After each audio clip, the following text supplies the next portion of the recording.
Welcome to the online classes of Heartron Skill Center, Fatehpur. In this class, we are going to learn about MS Access. What is primary key? Primary key क्या होती है? Primary key uniquely identify each record in table. Her table के अंदर primary key अलग अलग से record को define करती है. Primary key must contain unique value. जो primary key है वो सिर्फ यूनिक वैल्यू को ही कंटेन करती है and can not contain null value, और नल वैल्यूज़ को कंटेन नहीं करती. नल वैल्यू का मतलब कि हम जिस भी कॉलम के अंदर हमने प्राइमरी की लगाई है, हम उस कॉलम के अंदर किसी भी सेल को ब्लैंक नहीं छोड़ सकते, हमें उसके अंदर किसी ना किसी वैल्यू को इंसर्ट करना होगा. अ table can have only one primary की. जो टेबल है, टेबल के अंदर सिर्फ हम एक ही प्राइमरी की का यूज़ कर सकते हैं. अब हम प्राइमरी की को MS एक्सेस के अंदर यूज़ करके देखेंगे. देखो यहाँ पर मैं एक डेटाबेस न्यू क्रिएट कर लेती हूँ स्टूडेंट रिकॉर्ड के अंदर. उसके बाद हम यहाँ से गए डिज़ाइन व्यू के अंदर. टेबल का नेम मैंने सेम रहने दिया, टेबल 1. अब देखो, जो इस की को हम क्या बोलते हैं? प्राइमरी की बोलते हैं. प्राइमरी की को फर्स्ट कॉलम हमने लिया जैसे रोल नंबर, ऑटो नंबर, उसके बाद मैंने स्टूडेंट का ले लिया फुल नेम.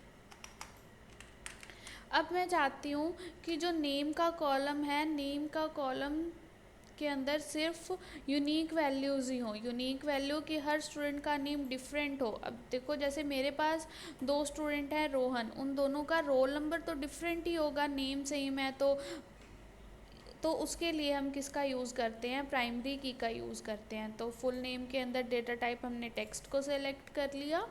उसके बाद यहाँ पर ले लिया हमने जैसे मोबाइल नंबर. मोबाइल नंबर के लिए हमने नंबर लिया और उसका हमने यहाँ से फील्ड साइज़ में जाकर चेंज कर दिया डबल. स्टूडेंट की हमने यहाँ पर डाल दिया जैसे कोर्स, और उसके बाद डाल दी हमने उसकी सिटी. ठीक है.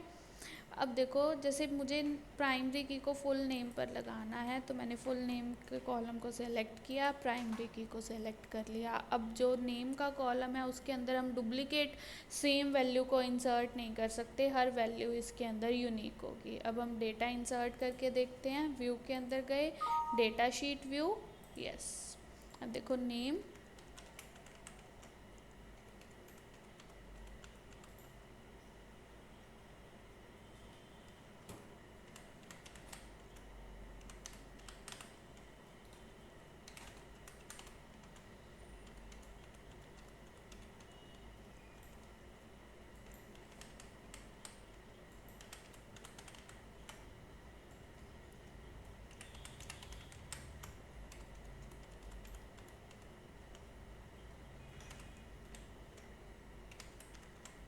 अब देखो जैसे फोर्थ रिकॉर्ड है, फोर्थ के अंदर मैंने फिर से सिया नेम डाला और उसका हमने मोबाइल नंबर डाल दिया और उसका हमने कोर्स डाला, फिर उसकी हमने सिटी डाल दी.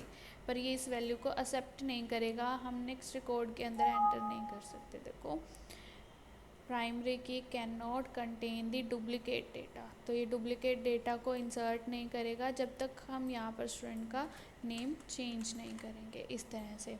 और अगर हम इस सेल को ब्लैंक कर देते हैं तो भी हम नेक्स्ट के अंदर रो के अंदर नहीं जा सकते. इंडेक्स और primary key can not contain null value, ये नल वैल्यू को कंटेन नहीं करता. पर जो प्राइमरी की का यूज़ मेनली कहाँ किया जाता है? रोल नंबर पर, ताकि एक से ज़्यादा, जैसे एक रोल नंबर 1 है तो बाय मिस्टेक हमसे दोबारा 1 इंसर्ट ना हो जाए, सभी स्टूडेंट्स का रोल नंबर यूनिक हो.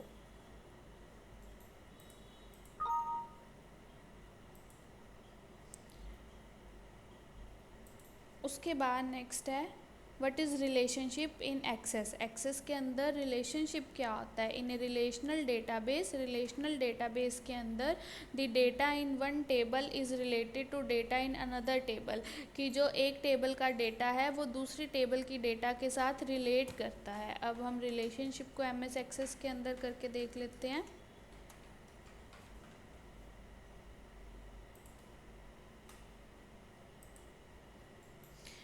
देखो यहाँ पर मेरे पास दो टेबल हैं, एक लैब 1 के नेम से और एक टेबल 1 के नेम से। अब मुझे दोनों टेबल में से कोई भी डेटा फाइंड करना हो तो मुझे दोनों टेबल्स को बार बार ओपन करना पड़ता है।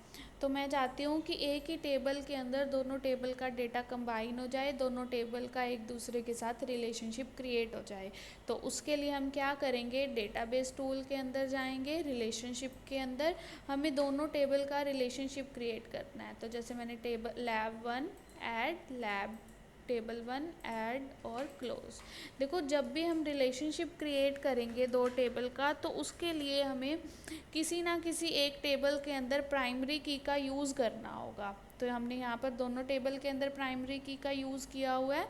तो सेम कॉलम को यहाँ से लो, जैसे रोल नंबर है, दूसरी टेबल में भी रोल नंबर है, तो इसको इस तरह से उठाकर दूसरी टेबल पर रखेंगे तो दोनों टेबल का यहाँ पर रिलेशनशिप क्रिएट हो जाएगा। अब हमें पता कैसे लगेगा कि दोनों टेबल का डेटा एक दूसरे के साथ रिलेट हो चुका है। तो आप यहाँ से इसको क्लोज़ करो, क्लोज़ करने के बाद मैंने इसको कर दिया सेव। अब इसको करेंगे हम यहाँ से रिफ्रेश और आप यहाँ से इसको कर दो क्लोज। जब आप लैब 1 पर जाओगे तो देखो इस प्लस के साइन से हमें पता लगेगा कि दोनों टेबल एक दूसरे के साथ रिलेट हो चुकी हैं, दोनों टेबल का रिलेशनशिप क्रिएट हो गया है। अब देखो मुझे सेकंड टेबल ओपन नहीं करनी पड़ेगी, जैसे ही मैं इस प्लस के साइन पे क्लिक करूँगी तो जो सेकंड टेबल के अंदर फर्स्ट स्टूडेंट का रिकॉर्ड होगा वो इसी टेबल के अंदर इसी तरह से नीचे आ जाएगा, इसी तरह से सेकंड स्टूडेंट का, थर्ड स्टूडेंट का और इसी तरह से फोर्थ स्टूडेंट का। दोनों टेबल एक दूसरे के साथ रिलेट हो जाएंगी, दोनों टेबल का रिलेशनशिप क्रिएट हो जाएगा।